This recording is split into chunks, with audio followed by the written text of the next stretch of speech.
tema de cráteres de impacto. La verdad que me ha costado trabajo decidirme, ¿vale? Con el tema, porque este año he tenido oportunidad de visitar en enero el Astronómico de Praga, luego a primero de abril estuve viendo el Astronómico de Estrasburgo, y la verdad es que tenía ahí también como la idea de hacer un cine del mes explicando cómo funcionan estos relojes astronómicos, pero bueno, al final lo vamos a dejar para otro momento. Cráter de impacto. Bueno, pues el 30 de junio celebramos la efeméride del Día Internacional del Asteroide, ¿vale? ¿Para qué? Bueno, pues porque el 30 de junio del año 1908, en Tunguska, que es esta zona de aquí de Siberia, en Rusia central, pues hubo un asteroide que explotó en la atmósfera y destruyó una zona bastante amplia de Rusia. Fueron 2.150 kilómetros cuadrados y claro, fue como como tomar conciencia de que podían ocurrir eventos de impacto en la Tierra, que los ha habido en la historia de la humanidad. O sea, el Homo sapiens sapiens, ¿no? Llevamos unos 80.000 años, ¿no? Nuestra especie, no toda la cadena de especies Homo sapiens previa, pero sí, digamos, la especie que estamos ahora mismo aquí, llevamos unos 80.000 años en la Tierra, y en estos 80.000 años ha habido impactos. Es decir, son más frecuentes de lo que pensamos. El cráter Barringer de Arizona, que veremos ahora después también una fotografía, es de hace 50.000 años. Ya existían seres humanos modernos en la Tierra. No solo eso, sino que mucho más reciente, en el año 2013, supongo que recordaréis las noticias, hubo un bólido en Chelyabinsk, también en Rusia, que este explosionó en la atmósfera a unos 20.000 metros de altura, unos 20 kilómetros de altura, ¿vale? Liberó una energía como 500 kilotones, como 30 veces superior a la bomba de Hiroshima, y bueno, tuvimos la suerte de que se fragmentó en la atmósfera, porque podía haber llegado a impactar completamente en el suelo, ¿no? Y hubiese causado mayores daños. Aquí se generó una onda expansiva que en esta ciudad pues rompió cristales, provocó muchos heridos, ¿no? Es decir, ocurre, ¿no? ¿A qué llamamos meteoroides, meteoros y meteoritos? ¿Vale? Los meteoroides, ¿vale? Son parte de un cuerpo celeste mayor, un asteroide, ¿vale? Digamos un fragmento de un asteroide o de un cometa. Cuando un asteroide o un cometa se acercan al Sol, pues por la radiación solar o el incremento de temperatura, se puede fragmentar y deja restos en su órbita, ¿vale? En principio, al meteoroide o la frontera se dice que tiene que tener un tamaño menor a 50 metros, pero es una frontera difusa porque también los asteroides pueden ser de 1 metro hacia arriba, ¿vale? Es decir, estamos hablando de una frontera difusa entre meteoroides y asteroides. Los meteoros son meteoroides que llegan a la atmósfera terrestre y se queman en la atmósfera terrestre, es decir, lo que llamamos comúnmente una estrella fugaz. Pueden tener distintos colores en función de cuál sea el componente principal de ese meteoroide, ¿vale? Y los meteoritos ya son los fragmentos de ese meteoroide que ocasionalmente puedan llegar a la Tierra, ¿vale? Bueno, pero a veces no llegan solo meteoritos, sino que llegan asteroides de mayor tamaño y producen cráteres de impacto, ¿no? Los asteroides son restos rocosos de la formación del sistema solar, y la mayor parte están en órbita en el cinturón principal de asteroides, pues que es una zona entre Marte y Júpiter, ¿no? Ahora la vamos a ver, una zona del sistema solar. Hay cuerpos pequeños de menos de 10 metros, como decíamos, o el asteroide más grande es Vesta, pues que tiene 530 kilómetros de diámetro. Y luego los hay de distintos tipos, se llaman tipo C, condrita, que son los más comunes y están formados, de rocas de arcillas y silicatos. Luego están los tipos S, que son los tipos pedregosos, y los tipos M, que son los metálicos. Y la diferencia en la composición de los asteroides nos da mucha información sobre la zona del sistema solar en la que se formaron, porque evidentemente en el disco de la creación planetaria, Mateo ha puesto antes una fotografía, ¿no? Los elementos metálicos son más pesados, se van al centro, a la zona alrededor de la estrella, y los menos pesados más hacia afuera. Entonces, el estudiar la composición de los asteroides, pues nos dice y nos da mucha información sobre el momento en el que la zona de la región del sistema solar en la que se formó. Y luego también estudiarlo es muy importante porque en los planetas los materiales han sufrido transformaciones de calor, presión. En la Tierra tenemos además los fenómenos de las placas tectónicas, tenemos la erosión.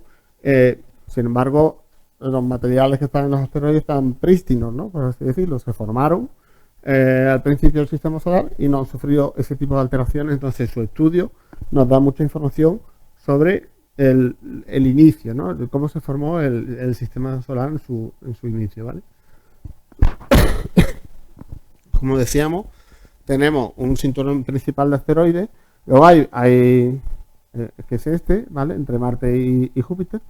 Hay más otros cinturones de asteroides en los confines del sistema solar. Está la nube de Oort, que es una zona en la que se supone que hay muchos asteroides, hay muchos cometas, sobre todo son cuerpos formados por hielo, ¿no? Hielo de los gases que había por esa zona. Y además en la propia órbita de Júpiter tenemos una serie de asteroides que son llamamos los griegos y los troyanos. Los griegos preceden a Júpiter en su órbita y los troyanos le siguen, ¿vale? Esto es por la gravedad de Júpiter. La gravedad de Júpiter va deformando el tejido espaciotemporal del sistema solar, como si fuera imaginaros la superficie de un lago y un barco que se está moviendo, ¿no? Está generando ondas, ¿no? Pues Júpiter genera esas ondas. Su gravedad atrae a los troyanos y empuja a los griegos. Tenemos un cielo del mes que di también hace tiempo, se llama Surfeando el Espacio, lo podéis buscar en nuestro canal y bueno, está bastante, creo, mejor explicado esto, ¿no? Al final, lo que ocurre es que la masa del planeta genera como unas curvas de nivel en el espacio y va arrastrando por detrás. Su gravedad va arrastrando a los troyanos y por delante, esto lo podemos imaginar como si fuera una ola, pues van en esa ola van como surfeando los griegos, que se llaman los que van delante de Júpiter, ¿vale? En su órbita.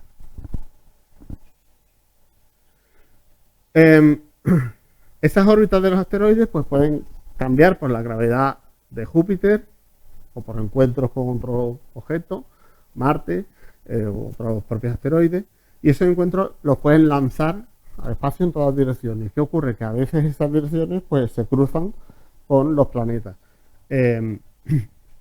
Y sabemos que se han estrellado contra la Tierra en el pasado, como decía antes, ¿no?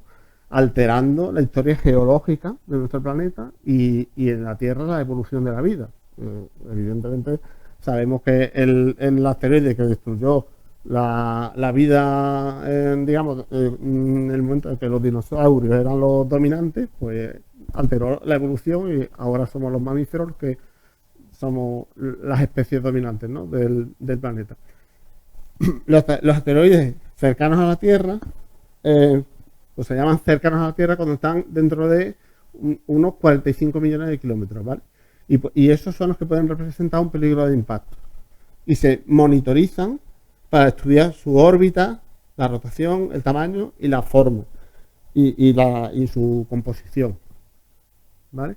Además tenemos la suerte en la comunidad de aficionados que a veces pues alguno de estos cuerpos oculta una estrella, por ejemplo, y se pide a la comunidad de aficionados que desde distintas zonas, no solo los aficionados, sino los profesionales también, de distintas zonas del planeta Tierra, se estudie esta ocultación, porque eso da mucha información sobre la forma que tiene realmente ese asteroide, además sus ángulos de giro en los distintos ejes, ¿vale?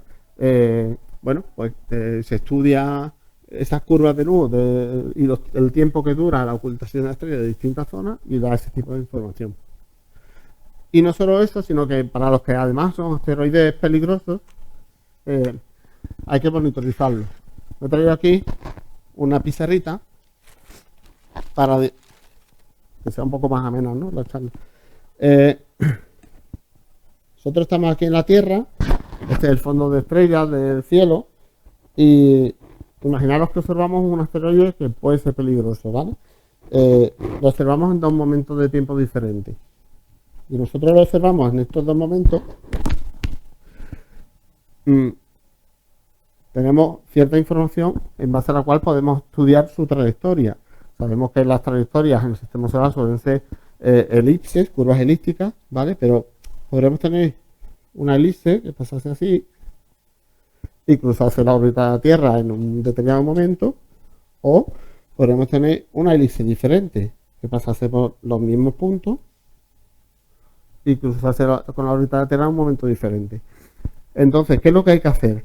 Cuando se detecta un asteroide potencialmente peligroso, sobre todo lo que hay que hacer es observarlo, porque cuantas más puntos de observación tengamos, más información vamos a tener para ajustar la elipse y calcular su trayectoria y saber si realmente su trayectoria se cruza con nuestro planeta o no se cruza con nuestro planeta.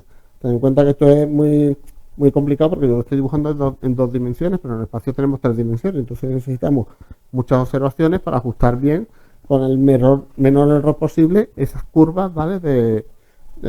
Para calcular su trayectoria.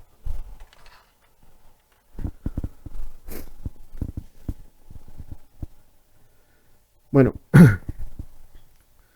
se llama asteroide potencialmente peligroso, PHA en inglés, cuando están a una distancia de 0,05 unidades astronómicas. Estos son como unos 75.000 millones de kilómetros. Perdón, 75.000 kilómetros. La Tierra está a 150 millones de kilómetros del Sol, ¿vale? 75.000 kilómetros, no, son muy cerca, me estoy equivocando, bueno.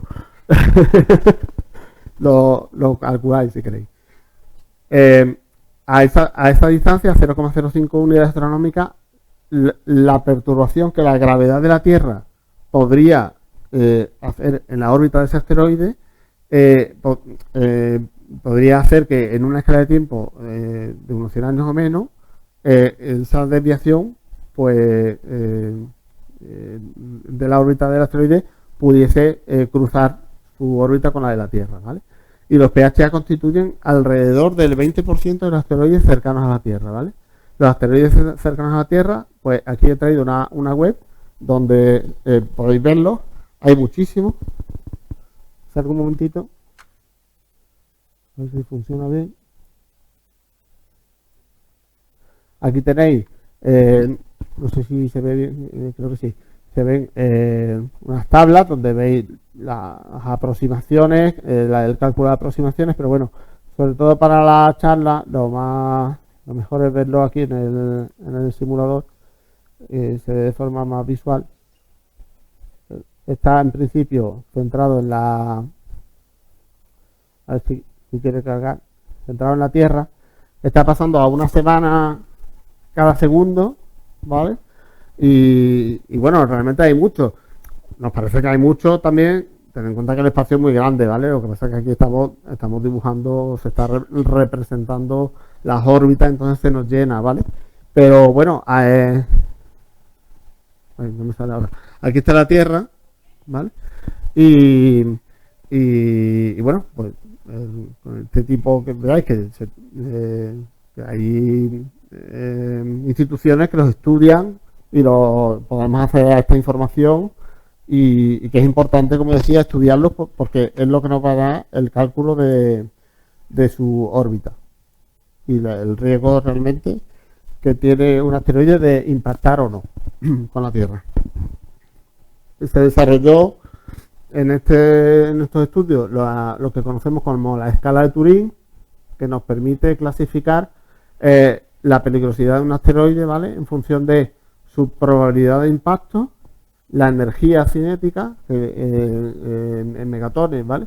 Que tendría en función de su tamaño y su composición, ¿vale? Y entonces, bueno, pues como veis hay una serie de entradas en la cual podemos ver que si se clasifica digamos, entre los niveles 8, 9 y 10, que el impacto va a ser seguro, que tiene capacidad de causar destrucción localizada o regional o incluso global, ¿vale? En naranja tenemos los acontecimientos preocupantes, ¿vale? Y en amarillo, bueno, las colisiones improbables, los encuentros cercanos, ¿vale? Hace apenas un mes o 2 meses hemos tenido en prensa que salía el asteroide 2024 IR4, que habían calculado que tenía probabilidad de impacto contra la Tierra, una probabilidad que era alta o mayor del 1%, creo que ha llegado incluso hasta cerca del 3% de probabilidad de impacto, pero bueno, ha ocurrido eso, han realizado más observaciones, han reajustado las curvas y de la órbita y entonces al final se ha descartado de momento un posible impacto con la Tierra, aunque sí que existe una probabilidad, parece, de impacto contra la Luna, que luego posiblemente cuando hagan más observaciones, lo que pasa es que creo que estaba detrás del Sol y no se puede observar. Cuando vuelvan a hacer más observaciones, pues lo mismo desaparece totalmente esa probabilidad de impacto o no. Aquí tenemos una gráfica estadística, ¿vale? Que nos está representando la probabilidad de distintos tipos de impactos en base a una escala temporal logarítmica, al diámetro del asteroide y a la energía, ¿vale? Como veis, aquí tenemos el asteroide, el que aniquiló a los dinosaurios, que fue de México, el de Chicxulub, el de Tunguska, que es el de 1908, pues estaría aquí, ¿no? Este evento puede ocurrir pues cada 100, 200 años, un evento como el de Tunguska, ¿vale? Y se calcula que el umbral para causar una catástrofe global está en torno a 1 kilómetro de diámetro del asteroide y 100.000 megatones de TNT, ¿no? De energía que liberaría, ¿vale? Y que ocurre o puede ocurrir cada 100.000 años aproximadamente un evento de ese tipo.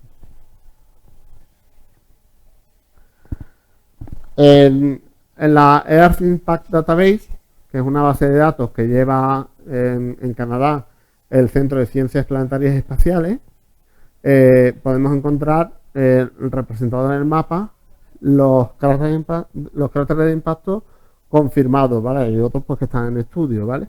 Aquí vemos marcados con una X los que tienen menos de 1 kilómetro de diámetro, un puntito pequeñito los que están en torno al kilómetro de diámetro, 10 kilómetros, y los colores pues nos informan también de la antigüedad, ¿vale?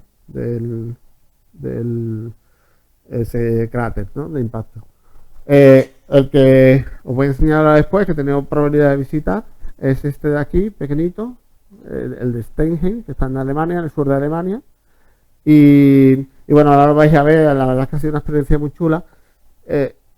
Claro, cuando vas a visitar un cráter de impacto, si vas a visitar uno que tenga muchos diámetros, pues desde tu perspectiva de ser humano pequeñito no eres capaz de apreciar toda esa imagen, ¿no? Del cráter. A lo mejor necesitas imágenes aéreas y tal, pero bueno, los pequeñitos sí que eres capaz de ver lo que ha ocurrido ahí, ¿no? Esto está a escala. O sea, eso es un cráter, el de Bireford hecho es gordo. Claro, está en escala. Toda la región, ¿vale? Evidentemente esto está luego distribuido en distintos niveles de destrucción, ¿no? Y luego, por otro lado, tú ten en cuenta que el de México, ¿no? Hace 66 millones de años. Luego aquí ha habido tectónica de placas, erosión, en fin, que hay que encontrar, ¿no? Investigar esa infraestructura, ¿no? Estructura del impacto, ¿vale? Aquí tenéis otra tabla que muestra la frecuencia en años con las que pueden ocurrir pues esos distintos tipos de impactos. Más o menos coincide con la gráfica que veíamos antes, ¿no? Uno de 1 kilómetro. Bueno, antes nos salía como 100.000 años, aquí nos pone como cada 500.000 años. Bueno, y el diámetro del cráter que puede producir. Os he puesto aquí una página que nos permite también simular, bueno, si a alguien le gusta entretenerse, cómo puede ser un cráter de impacto. Elegimos el planeta, bueno, está preparado para la Tierra, la Luna o Marte. Elegimos el planeta, elegimos el diámetro, ¿vale? Por ejemplo, voy a poner uno de 800, bueno, 700, un ángulo de impacto de 45 grados. La velocidad normalmente, por lo que he estado investigando, ¿vale? Están entre los 18 kilómetros por segundo y 21 kilómetros por segundo en el momento del impacto. Voy a suponer que es de roca densa y que cae en un área de roca sedimentaria, ¿vale? Y bueno, que me encuentro en el lugar del impacto, ¿vale? Lo voy a calcular. Luego, aquí esto ya es como muy americano porque te viene aquí una lista de ciudades que puedes destruir si quieres. Londres, París, bueno, si seleccionamos Londres, voy a seleccionar Londres porque mi hijo es un enamorado de París, no voy a destruir París, entonces, bueno, pues nada, el Dome de Londres, le pulsas, a ver si quiere cargarlo. Bueno, pues esta es la destrucción que causaría ese asteroide que hemos simulado, ¿vale? Tendría el cráter una profundidad de 500 metros y una anchura de casi 6 kilómetros, ¿no? Si lo vemos en el perfil, dijo por ejemplo que me ponga la Torre Eiffel, pues veréis que cabría la Torre Eiffel completamente en el centro del cráter. Bueno, esto para entretenernos y para ser más lúdica la presentación. Los cráteres pueden ser de dos tipos.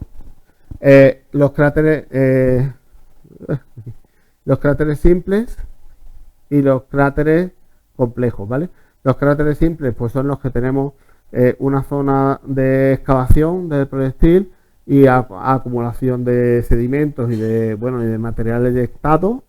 Y el cráter, bueno, y luego lógicamente roca fracturada, ¿vale?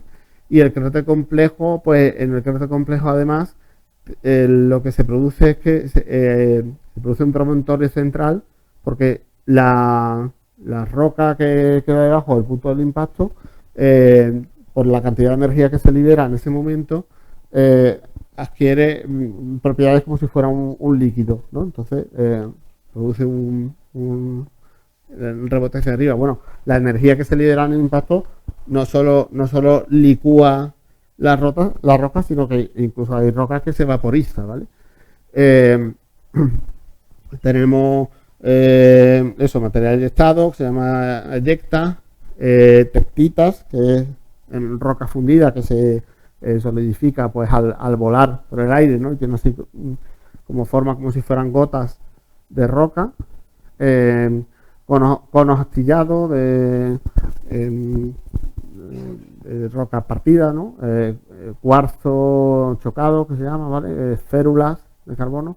Bueno, pues una serie de fragmentos que son los que se estudian, como te decía antes, pues para calcular la zona en la que se ha producido toda esa devastación, ¿no? Aquí lo vemos secuenciado, ¿vale? Nosotros tendríamos una roca que en principio es sedimentaria, está formada por distintas capas, ¿no? Primero se produce una excavación, hay un rebote de este terreno, una serie de ondas sísmicas que se propagan hacia los lados y forman lo que conocemos como el circo, ¿no? Esta zona, estas montañas, ¿no? Que rodea el cráter, ¿no? La fractura de la roca, la ondulación del terreno Y, y bueno, es un proceso completamente distinto a los procesos geológicos naturales de la Tierra, porque los procesos geológicos naturales de la Tierra, en los cuales también se destruye el terreno, son procesos muy lentos en el tiempo. O sea, una erupción volcánica, los choques de placas tectónicas, son procesos que liberan mucha energía, pero no es una energía puntual. Sin embargo, en la formación de un cráter de impacto, la energía se libera de forma puntual y el tipo de devastación que se produce y de deformaciones pues son muy característicos, ¿no? Bueno, aquí os voy a poner un vídeo del CSIC en el cual ellos hacen una simulación bastante chula de los cráteres de impacto.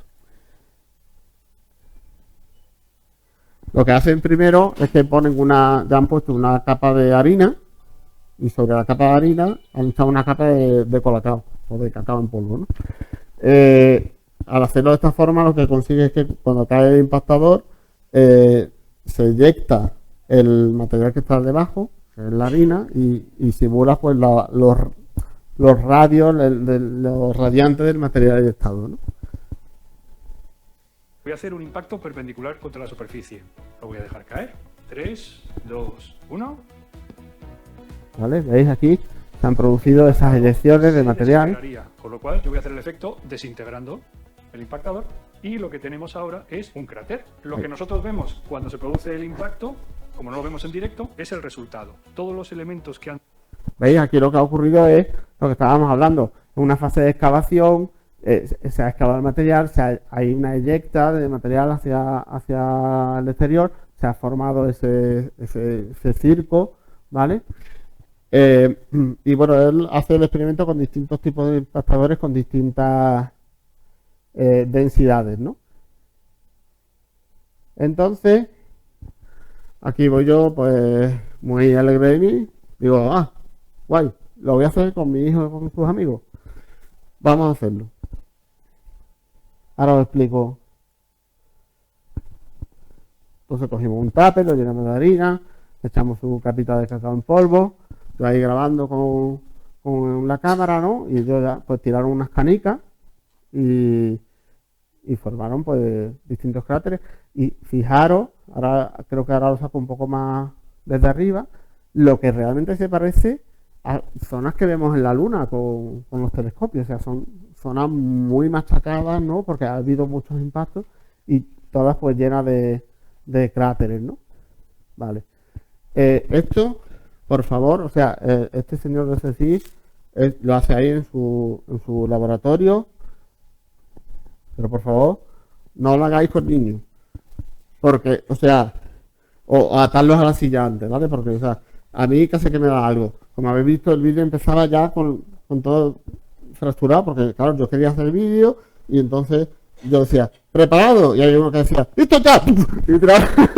Y tiraba ahí y entonces no es lo mismo que en el CSIC, ¿vale? No, o sea, no os despistéis. Bueno, este es el cráter que he tenido la oportunidad de visitar, el de Steinheim. Está en Europa, en Alemania, tiene un diámetro de 3,8 kilómetros, ¿vale? Y se le calcula una edad de aproximadamente 15 millones de años, ¿vale? Este cráter se cree que fue producto del impacto de un asteroide doble, porque muy cerca tenemos el cráter de Ries, que es mucho más amplio y que tiene una edad también estimada en 15 millones de años. Entonces, igual que luego lo veremos, la misión DART que se mandó al asteroide Didimo y el satélite que se logró desviar, y es un asteroide doble, es decir, un asteroide principal y un otro asteroide que lo orbita, pues se cree que este pudiera ser el caso que provocó estos dos cráteres, ¿no? El asteroide principal, que era como de unos 800 metros, bueno, lo digo porque estuve en el museo, era como de unos 800 metros, pues provocó el cráter de Ries, y el satélite, que era entre 100 y 200 metros, provocó este cráter de aquí, ¿vale? El de Steinheim. Esto está, bueno, aquí tenemos la ciudad de Stuttgart, la ciudad de Ulm, ¿vale? Para que os hagáis una idea de la zona de... y el Valle del Danubio. Para que os hagáis una idea de la zona en la que se encuentra. Está en el estado de Baden-Württemberg, ¿vale? Aquí estamos hablando, ¿vale? Eso de Alemania. Y esta, bueno, está una foto antigua, pero es de allí, del propio museo, pero me gustó. Bueno, aquí veis en la altura, veis el circo, ¿vale? Que rodea el cráter, el promontorio central, y bueno, esto es una carretera, esta es una carretera, y esta es otra carretera que viene aquí al pueblo. Estos son edificaciones, porque aquí han construido un pueblo en el centro del cráter. Tiene 15 millones de años. Esta imagen es del Google Earth. Veis el promontorio central y el circo alrededor y toda esta zona central, ¿no? Que es el valle.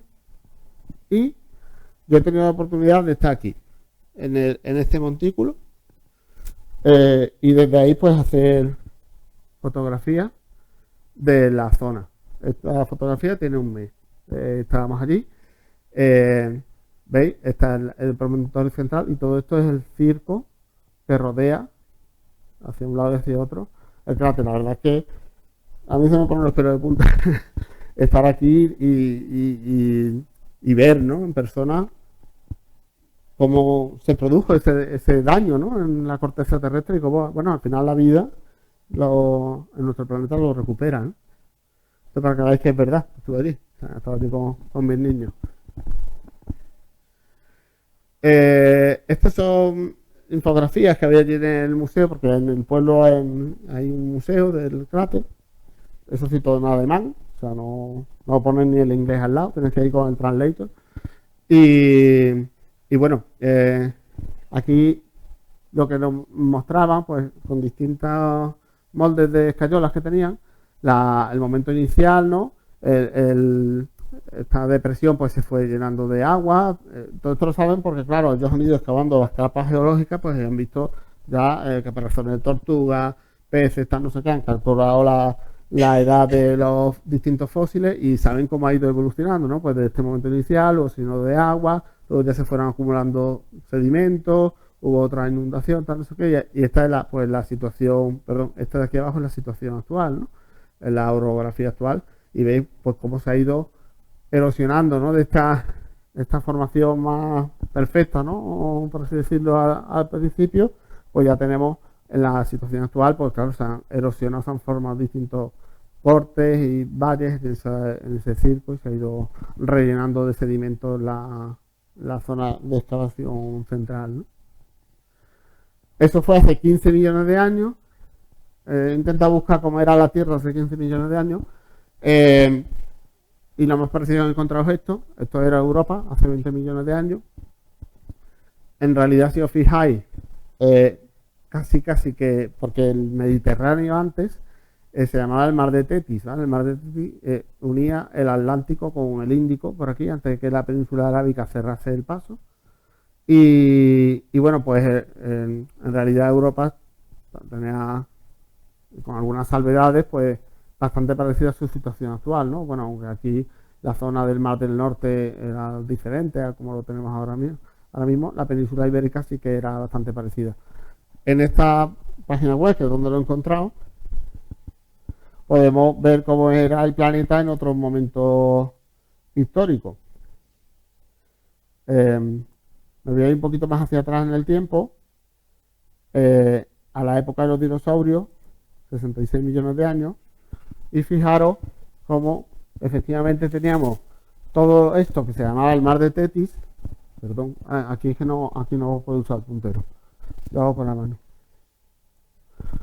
Todo esto era el Mar de Tetis, ¿vale? Y fijaros, la península ibérica tenía zonas lacustres por el centro y por la zona de donde está ahora mismo Teruel, Aragón, Cuenca, ¿vale? Lo digo porque si tenéis opción de visitar la zona, es una zona donde hay muchos restos de dinosaurios, ¿vale? Y era por eso, porque estaba toda esta zona, pues era una zona lacustre y de pantanos y eso, pues donde donde había pues mucha vida de los dinosaurios. Bueno, me pareció bastante chula esta página web y digo, bueno, así podéis ir viendo en función de si tenéis curiosidad por ver alguno de los cráteres de impacto, cómo era la Tierra en ese momento.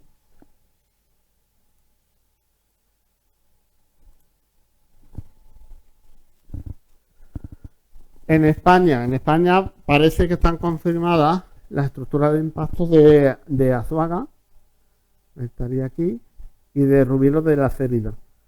Son dos zonas que están aquí al sur de Zaragoza, ¿vale? Bueno, estas son las morfologías que se están estudiando. Y aquí me llamó mucho la atención porque en la zona de Rubiero de la Cérida parece, es como una estructura alargada, parece que es posible que el impactador se fragmentase antes de impactar y crease pues una cadena de cráteres de impacto una detrás de otra. Y sabemos que eso puede pasar porque después lo veremos, ha ocurrido en otro, bueno, recientemente ocurrió en Júpiter, ¿no? Un cometa que se fragmentó antes de chocar. Otros cráteres de impacto en la Tierra, he puesto aquí algunos, ¿vale? Hay muchos. Tenemos el Barringer, que está en Arizona. Este es más antiguo, veis que está más... porque este tiene 55.000 años, este es realmente muy reciente. Este, como lo veis, está ya mucho más erosionado, ¿vale? Este está en Sudáfrica, tenemos en Canadá. Este es también más reciente, veis que se aprecia bastante bien. India, en Quebec, ¿vale? Este está en Estonia, este está en Europa también, es más pequeñito, como podéis ver. Bueno. Aquí tenemos nuestros amigos Jesús y Pepa que tuvieron la oportunidad de visitar el Barringer. Y bueno, fijaros que hemos hablado antes de cráteres simples y cráteres complejos. Este sería de los simples porque realmente apenas tiene promontorio central. O sea, esto ha tenido una fase de excavación, evidentemente una liberación de energía que han modificado el terreno circundante, eyección de material, pero en este caso pues no ha habido una licuación del terreno, ¿no? De forma que no ha hecho ese rebote que forma el promontorio central, ¿vale? Tiene un diámetro de 1 kilómetro, algo más de 1 kilómetro, y una profundidad de 170 metros. Por eso, comparado con por ejemplo, el de Steigen tiene 3 kilómetros de diámetro, pues este tiene 1, ¿no? Así nos hacemos una idea de las escalas. Y luego sabemos que hay cráteres de impacto, evidentemente, en otros mundos, ¿vale? En los planetas que no tienen atmósfera tienen mucho más cráteres de impacto que la Tierra, porque la Tierra, como hemos dicho antes, muchos de los meteoroides se queman en la atmósfera y no llegan a impactar, pero impactan los más grandes, ¿vale? Pero en otros planetas, Mercurio no tiene atmósfera, pues está completamente lleno de cráteres de impacto. En Venus, este por ejemplo, me llamó la atención, lo traje porque este fue un impacto que se cree que fue oblicuo, o sea que llegó desde el oeste, o se piensa que fue bastante oblicuo, y por eso no hay inyección de material en el oeste del cráter, sino que toda la inyección fue hacia las otras direcciones. En la Luna, por supuesto, resaltado uno que es Copérnico. Aquí veis, tenemos el promontorio central, el circo, que además el circo se ha escalonado, bueno, pues porque esa estructura se rompe, ¿no? Y se produce en escalones. Y luego además veis los rayos de eyección de material que se ha excavado, pues de material que ha salido del fondo. Hay otro, por ejemplo, en Ticho se ve muy bien. En Ticho tenemos unos rayos de eyección que se ven muy bien, pero bueno, puse esto para destacarlo.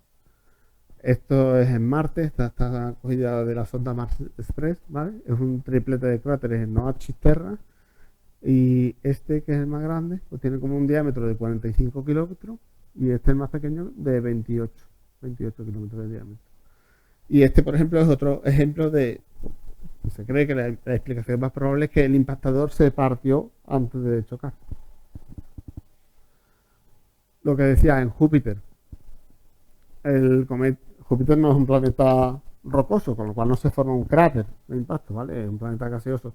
Pero bueno, sí que se vio cómo se veía afectada durante una serie de semanas esas capas atmosféricas, ¿no? El cometa Schumacher-Levy se fragmentó por la gravedad de Júpiter antes de chocar y se hizo varios fragmentos y como consecuencia impactó en distintos lugares de Júpiter y alteró las capas atmosféricas. Bueno, ¿qué podemos hacer? Si viene un cráter de impacto, ¿vamos a mandar a Bruce Willis ahí arriba? Pues entiendo que no. Habrá que hacer algo más inteligente que mandar unos cuantos vaqueros espaciales, ¿no?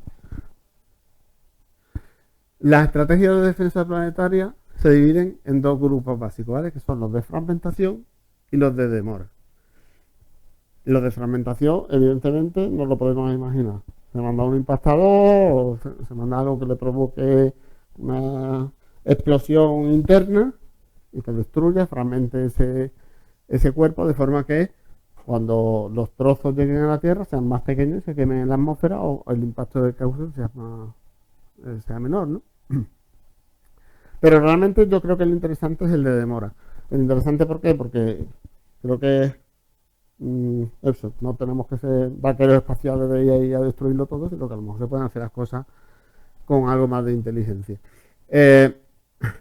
Esto se basa en que la Tierra, que tiene 12.750 kilómetros de diámetro y se mueve en su órbita aproximadamente a 30 kilómetros por segundo, recorre una distancia equivalente a un diámetro planetario casi en un poco más de 7 minutos, ¿vale? Es decir, si nosotros tenemos la Tierra, en 7 minutos la Tierra se va moviendo así, imaginemos que se mueve así, pues en 7 minutos la Tierra está así, ¿vale? Ha recorrido el diámetro en 7 minutos. Entre esta posición y esta posición, pues hay 7 minutos, ¿vale? Si nosotros conseguimos un asteroide, ¿vale?, que vaya a impactar con la Tierra, conseguimos desviarlo para que llegue 7 minutos más tarde o 7 minutos antes, pues ya no se encuentra con la Tierra. En eso consisten las técnicas de demora.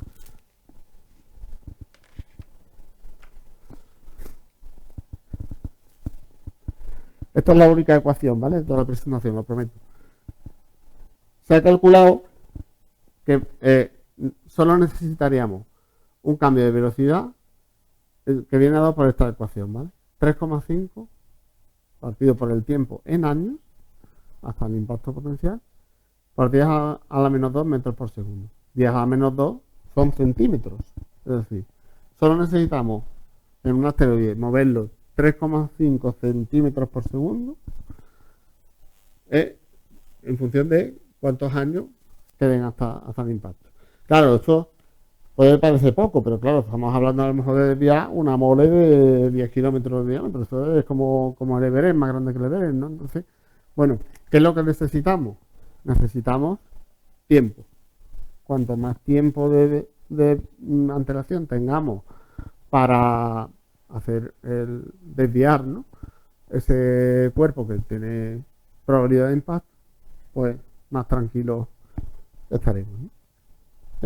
A veces, como dice aquí, a veces incluso la energía que necesitaríamos o el cambio de velocidad sería incluso menor, ¿vale? Apophis, que es un asteroide que siempre sale en los medios, ¿no?, como posible impactador en la Tierra en una serie de años, pues aquí se determinó que una desviación de trayectoria varios años antes de la aceleración podría lograrse con un cambio de velocidad del orden de 10 a la menos 6 metros por segundo, ¿vale? O sea, mucho menos que milímetros. Milímetros sería 10 a la menos 3, pues bastante bien.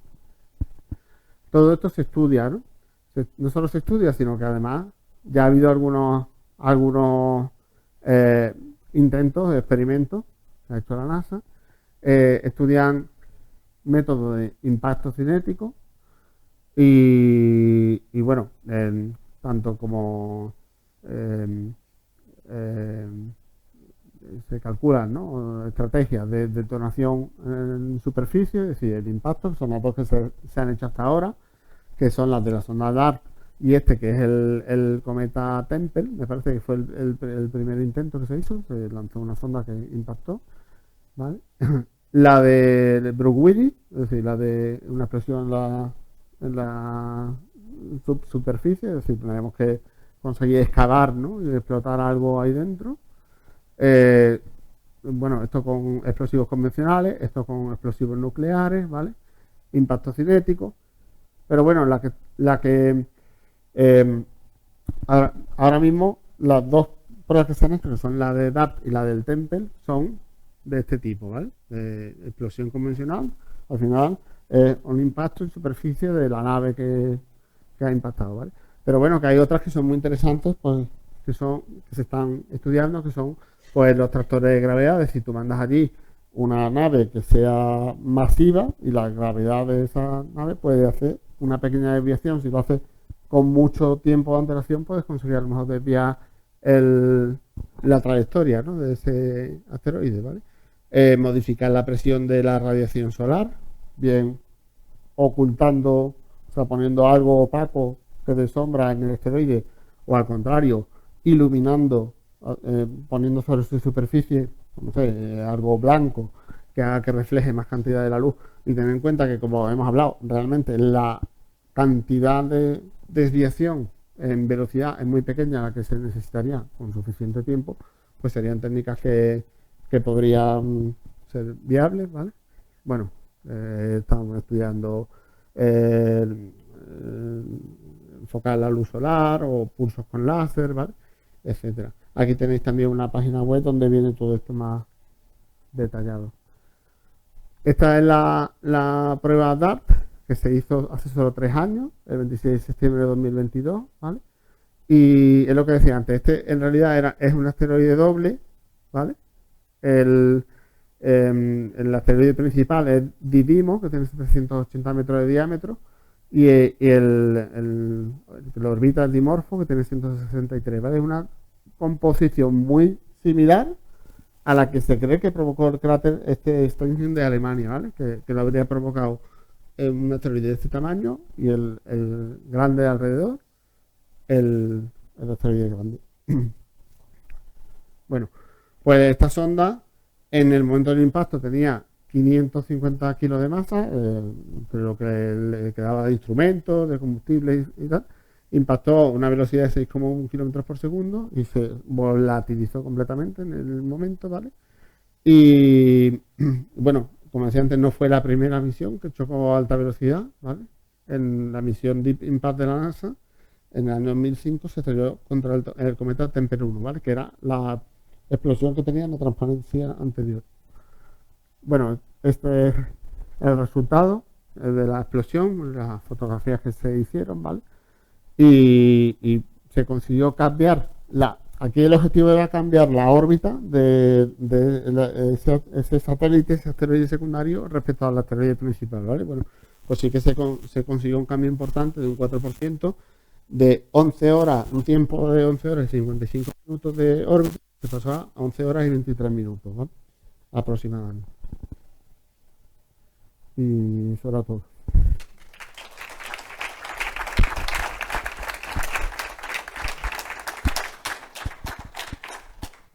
No sé si hay preguntas que no sean difíciles.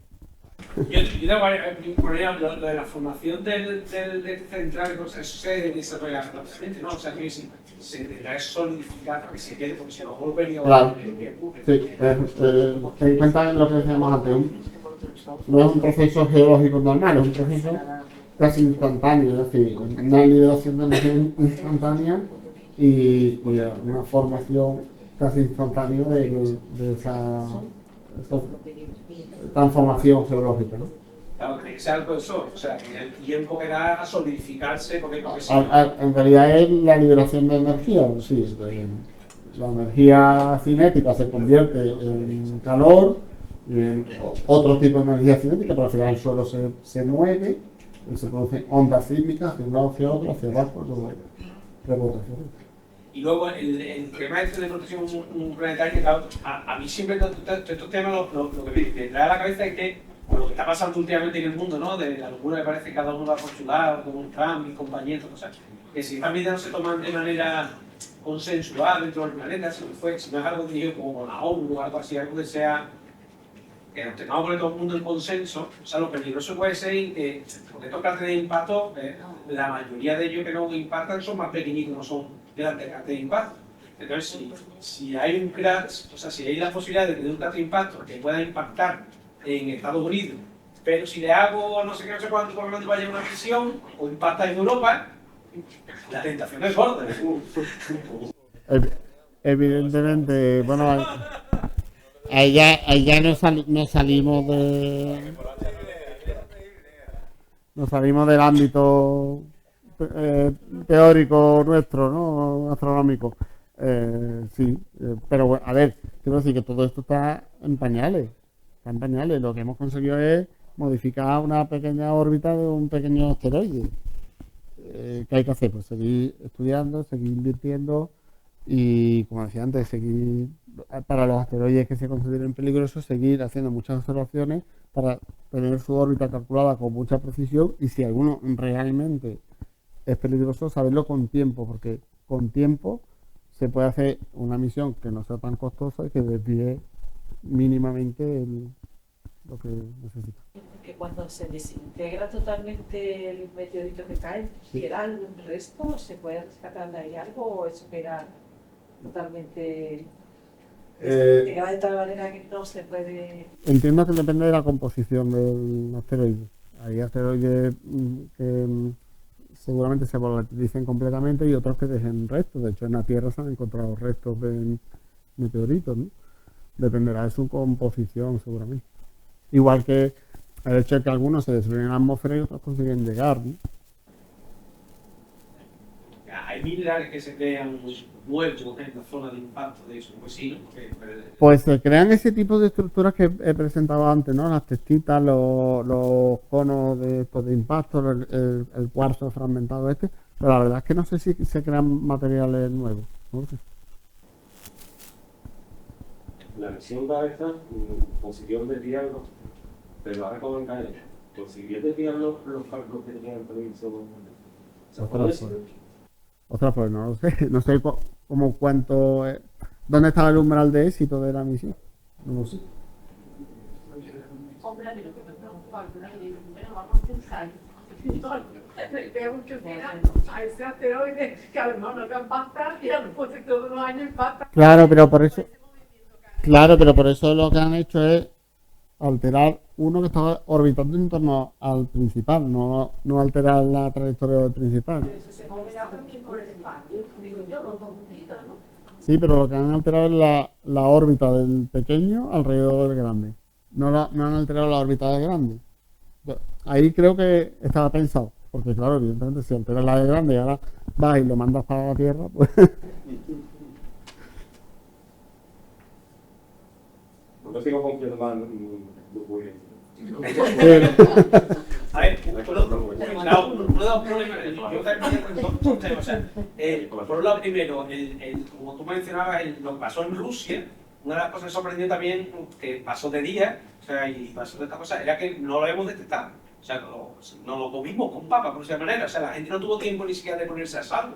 Claro, por eso es muy importante la investigación y el estudio y el sondeo todas las noches, ¿no? Del cielo y detección de qué cuerpos se están moviendo por ahí y cuáles no están. Y luego para poder detectar, diciendo eso, o sea, para poder, como tú decías, que muchas observaciones para saber cuál es la órbita correcta. Pero cuando un objeto está muy lejos de nosotros, que es cuando tenemos más tiempo de poder responder, pues la órbita respecto a nosotros se va a mover muy poco. Es más imprecisa, claro, por eso necesitan más observaciones. Eso es, y necesitan más tiempo en esas observaciones, con lo que te aporta el tiempo de respuesta ante eso que pueda ocurrir. No sé si de lo que quiero decir que si hay un objeto que está muy lejos, o sea, para que nosotros podamos interferir en un objeto que vaya a impactar la Tierra, si está muy lejos, lo podemos modificar muy poquito, y entonces se moverá bastante y entonces nos salvamos. Pero si ese objeto está muy lejos, para nosotros calcular su órbita precisa, necesitamos tomar muchas mediciones porque se va a mover muy poquito respecto a nosotros, está muy lejos. O hasta más cerca cuando vemos que se mueve más respecto al fondo de estrellas. Y entonces es como una carrera un poco en contrarreloj que que parece que todo este asunto está como muy controlado, puede ser muy controlado, pero No, en realidad es lo que hemos dicho antes, ¿no? Sobre todo lo que hay que hacer es invertir en estudiarlo, en estudiarlo. Cuanto más se estudie, más se conocerá. pero que a día de hoy, vamos, no sé, creo que el esfuerzo que se hace en estas cosas no es muy grande. O sea, que se han hecho ensayos como esto de la misión DAP y todo lo demás, pero no, yo creo que sería necesario realmente una inversión más profunda dentro del estudio de los asteroides, esta cosa como de tener más información. Lo que pasa es verdad que los asteroides más grandes que pueden llevar a un fin de la humanidad están tocando la mano y eso va a pasar. Pero que un PDU esto pegue y por supuesto hay la simulación, se lleve Londres por delante, a los londinenses no le tiene que darse mucha gracia. O a los sevillanos no haría mucha gracia si nos pega un PDU por encima, ¿no? Entonces, ante eso estamos para pedido, creo. Ahora mismo no. Por eso por falta de inversión.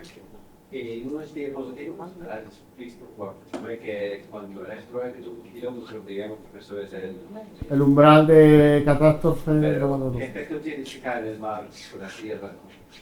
Eso cambia. Yo creo que para asteroides de ese tamaño te da igual. O sea, porque realmente un asteroide de ese tamaño te causa una catástrofe global sí o sí porque termina llegando al manto. Que cambia hasta la temperatura de la atmósfera, me parece. Se llega a calentar hasta la atmósfera. O sea, de pronto a lo mejor estamos a 60 o 70 grados. ¿No? Por eso es una extinción masiva. Es brutal. Bueno. Bueno, pues nada, gracias.